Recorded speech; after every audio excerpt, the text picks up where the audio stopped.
2,86,500 रुपया फी महीना बचत। ये हो गया जी टोटल 16,900 रुपया। ठीक हो गया जी। खर्चा एक दिन की 9,500 रुपया बचत है। ठीक 19,000 नूं अगर आप तकसीम करिए ना, भी किराया लिखे या खर्चा नहीं पाया, सारे खर्चे पाए ने। चौकीदार तिकर पाया, इनाम तिकर पाया, ड्राइवर की वापसी पाई है। तो कमेंट करने वाले बाद का इस तरह कह जाते हैं कि यार सानू पता नहीं ये की फायदा हो जाना। अज की वीडियो शाहदौर की रूट जोड़ा है फैसलाबाद तो गुजरात का, ये वीडियो तुहाडे सामने बनावांगा। दोस्तों की वजह है कि मैं एक गड्डी लाई गुजरात नूं, तो मैं सोचा कि यार अज अपने जिन्हें भी देखने वाले ने उन्होंने फैसलाबाद तो गुजरात शाहदौर का किराया भी दसा, नाले दोस्तों सफ़र भी दसा, नाले गुजरात रूट की बचत दसा, और ये दसा कि अपना जोड़ा शाहदौर गड्डी गुजरात साइड में चल के तो महीने के कितने पैसे कमा सकती है, एक फेरे के कितने पैसे कमा सकती है, महीने के कितने पैसे कमा सकती है। अज गुजरात रूट के बारे पूरी वीडियो बनावांगे दोस्तों, मेरे नाल रहियो, वीडियो एंड तक देखियो, क्योंकि जो नवे बंदे साडे शाहदौर या दूसरी गड्डी लैके चलाते हैं जैक वगैरह, उन्होंने पहले ही नहीं पता होंदा कि किहड़े रूट से चलाइए गड्डी। मैं ये वीडियो इस वजह से बना रहा कि उन्होंने पता चल जाए। और मेरे चैनल के उत्ते तकरीबन इस तरह दी कई वीडियो है जो कि पाकिस्तान के मुख्तलिफ शहरों में बनाई गई ने, शहरों के उत्ते बनाई गई ने, तो चैनल का विजिट कर सकते हो, देख सकते हो। बड़िया अच्छी वीडियो और इनफॉर्मेटिव वीडियो ने। तो वीडियो स्टार्ट करने तो पहले मेरे चैनल को सबसक्राइब कर लो, वीडियो लाइक शेयर करना नहीं भूलना, बैल आइकन का बटन दबाना नहीं भूलना। सब तो पहले लिखते हैं फैसलाबाद से गुजरात, ठीक है गया, और गुजरात से फैसलाबाद, ठीक हो गया। तो उत्ते लिख देंगे हैं जी शहजोर, यानी कि इस शहजोर के बारे वीडियो बना रहे हैं। अच्छा, सब तो पहले किराया आ गया फैसलाबाद तो गुजरात का, ये तकरीबन इतों कोई दोस्तों 22,000 रुपया लगता है किराया, अमूमन 22-23,000 रुपया किराया लग जाता फैसलाबाद तो गुजरात का। अच्छा, गुजरात तो फैसलाबाद का जोड़ा किराया लगता है इतने वापसी लिख देंगे हैं, ठीक हो गया। वापसी किराया ये तकरीबन कोई 13 भी लग जाता, 14 भी लग जाता, 15 भी लग जाता। तुसी 14,000 रुपया लाओ,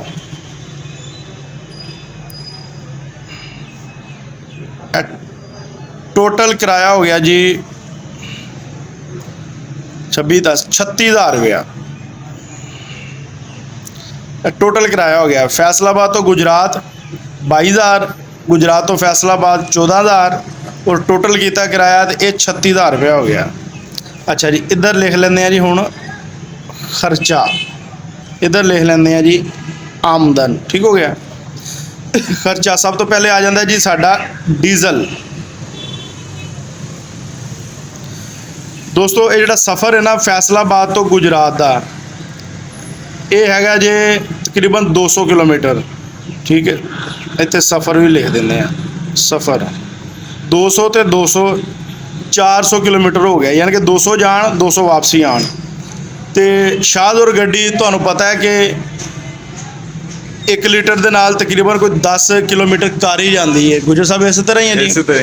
तो ये टोटल तुसी बनाओगे तो ये तकरीबन 40 लीटर डीजल बनता वा, तो 270 रुपये चल रहा है इस टाइम, ठीक है। 270 नू ज़रब दी 40 के नाल 10,800 रुपये का डीजल बन गया। चेक करो ज़रा, 10,800 रुपये का डीजल बन गया। हुण इत्थे लिख लेंगे हैं जी रोटी खर्चा, नाल लिख लेंगे हैं जी टूल टैक्स, चौकीदार आ, उस तो बाद इनाम हो गया। हाँ, इनाम, चौकीदार ते ड्राइवर वापसी।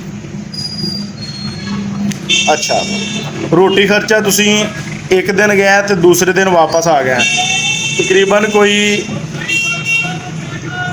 1,500 रुपया रोटी खर्चा पा लो, ठीक हो गया। टूल टैक्स 2000 रुपया टूल टैक्स लगता है। ठीक है।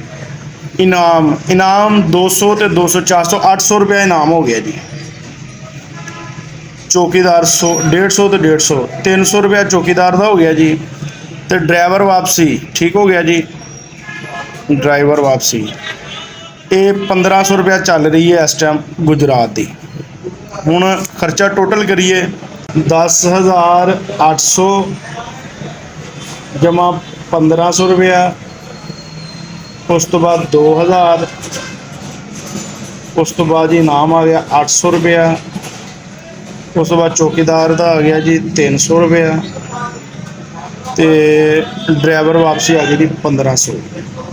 ये हो गया जी टोटल 16,900 रुपया। ठीक हो गया जी खर्चा। अच्छा जी टोटल किराया आ गया जी इत्थे 36,000 रुपया। टोटल खर्चा आ गया जी इत्थे 16,900 रुपया। बकाया बचत आ गई इत्थे एक मिनट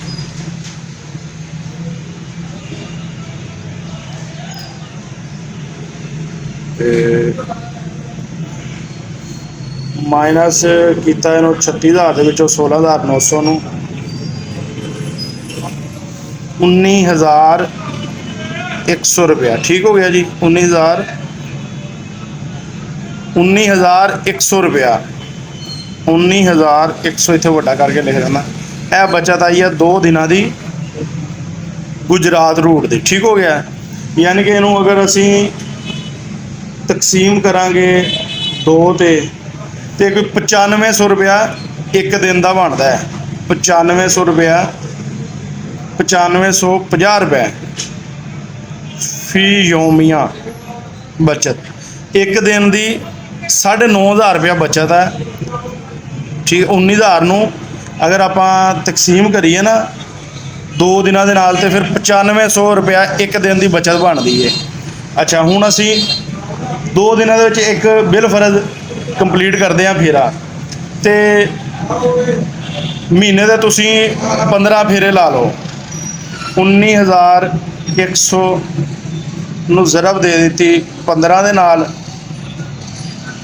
19,100 ज़रब 15 2,86,500 रुपया फी महीना बचत शहजोर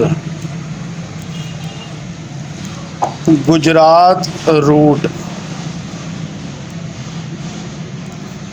दोस्तों 2,86,500 रुपया इस हिसाब के नाल बनता है गुजरात रूट से। अगर कोई बंदा गड्डी चलावे कोई थोड़ा बहुत अगे पिछे हो सकता है, लेकिन तुहाडे सामने सारा हिसाब किताब किया है। ये दसो कि डंडी मारी है, क्योंकि बाद साडे कमेंट ऐसे आए होंगे ने कि यार तुसी आ इन्नी बचत किदां कर ली, आ नहीं किया। तुहाडे सामने जिहड़े मेन खर्चे ने वो भी पा दिते ने। ठीक है। जिन्ना किराया लगता है वो भी उन्ना ही लिखा है, कोई वध किराया 1 रुपया नहीं लिखा। ठीक है। कोई 1,500 घट वध हो सकता है, इस तो ज़्यादा तो नहीं। तो हुण दोस्तों देखो कि ये कोई गलत चीज़ लिखी है आप या कि कोई इजाफी किराया लिखे है या खर्चा नहीं पाया, सारे खर्चे पाए हैं। चौकीदार तिकर पाया, इनाम तिकर पाया, ड्राइवर की वापसी पाई है। तो कमेंट करने वाले बाद इस तरह कह जाते हैं कि यार सानू पता नहीं ये की फायदा हो जाना। सानू फायदा इन्ना की हो जाना कि यार जो नवा बंदा या जो बंदा बचत किसी रूट से नहीं आ रही, असीं वो रूट दसते हैं जिस रूट से उन्होंने ज़्यादा से ज़्यादा बचत आए। साडी वीडियो का मकसद सिर्फ यही होता है। बकाया वीडियो कैसी लगी कमेंट में जरूर दसते हैं जी। जितने रहो खुश रहो। अल्लाह।